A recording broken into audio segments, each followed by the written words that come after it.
So do you struggle to keep weeds under control in your garden? Do they take over? Do they flourish more than your plants do? Well, you're not alone. It's fine. Today I've got 3 top tips to help you manage weeds in your garden naturally.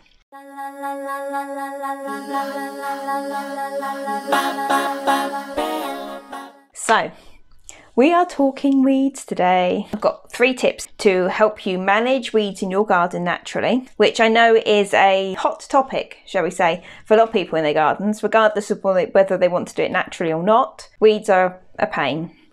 Well, they can be. I'm going to be taking you through my top 3 tips today. I'm going to be telling you how or why weeds thrive so happily in your garden when you can struggle sometimes to keep any other plants alive, and the benefits of weeding as well. Just a little throw one in there for good measure. So my first tip to helping you manage your weeds in your garden naturally. Mulching is a really good way of suppressing weed seedlings, weed seed as well, keeping the garden looking tidy without you having to keep weeding. And it's the smaller, finer weeds. They are so suppressed by the mulch that they won't push through. They can't get to the light, so that kills a lot of them off. So it saves you a lot of work, that does. Mulching has a lot more benefits as well than just suppressing weeds. It breaks down and conditions the soil. It adds nutrients to your soil as well, which is good and feeds your plants, and it holds moisture in. So it's really good for springtime, getting into the summer. Helps you reduce the amount of watering you need to do.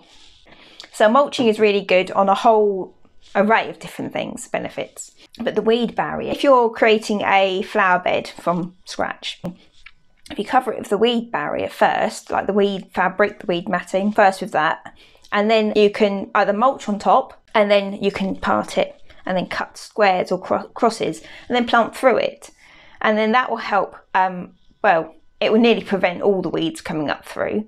You'll always get a few, but that's a really good, strong way of suppressing most of the weeds in your garden.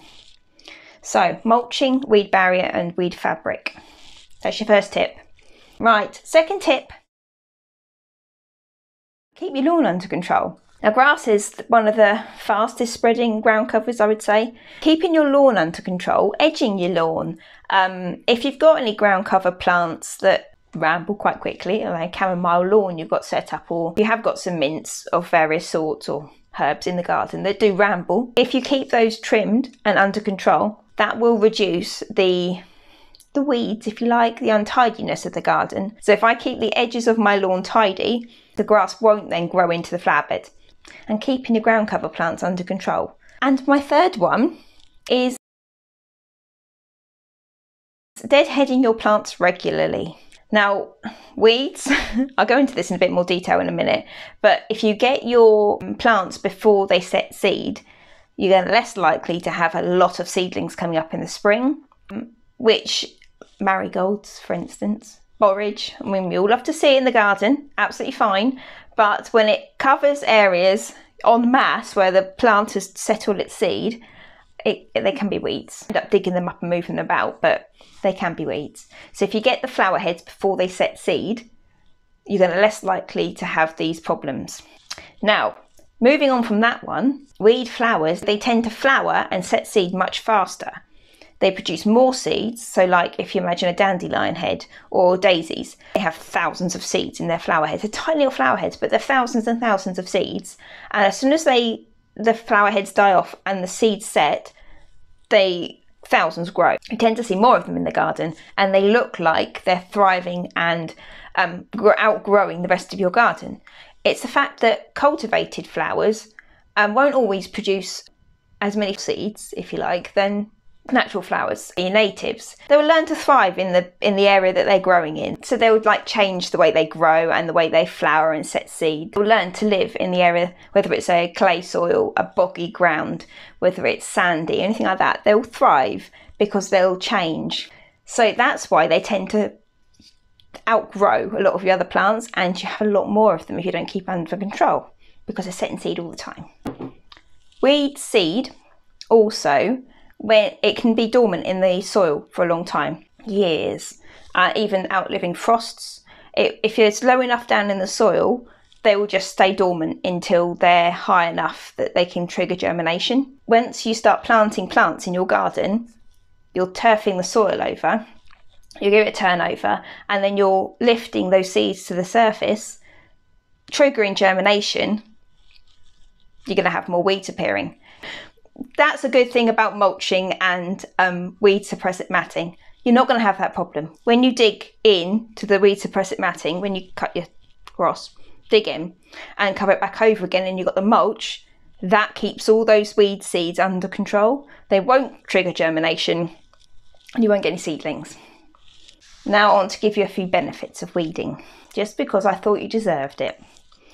Now, besides keeping your garden tidy, weeding can be quite beneficial to our mental health. It can be quite relaxing. It can be a really mindful activity, weeding. I find watering can be as well. So if you're out with the watering can or hose pipe or whatever, it can be really mindful. But weeding is a socially recognised now, like therapists recommend it for people with stress, tackling stress and mental health issues, to spend time in their garden weeding. It's the mindful activity. You can sit there and you can be in the moment. You can look at what you're doing and you're not thinking about anything else. It can be rewarding, because once you've cleared an area, I don't know if I'm the only one in this one, or if you follow me on this, once you've cleared an area of weeds, it looks so much tidier, much better, and that is a reward on its own. So it'll be very rewarding as well.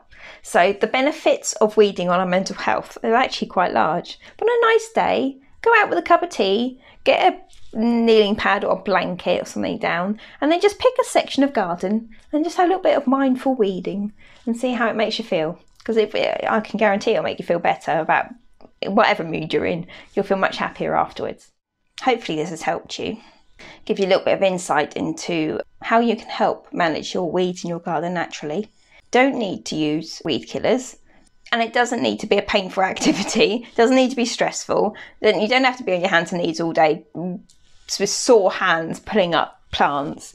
There are better ways to be doing it. As I say, it can be nice, it can be mindful. So if you like the video, give us a thumbs up, and if you want to see more videos like this, click the subscribe and the bell so you can see each video as and when they come out. I post videos weekly, so you won't be waiting too long before you see the next one. If you want to see the next video in my run, click here, and if you want to subscribe, click here. And I'll see you in the next video. See you later.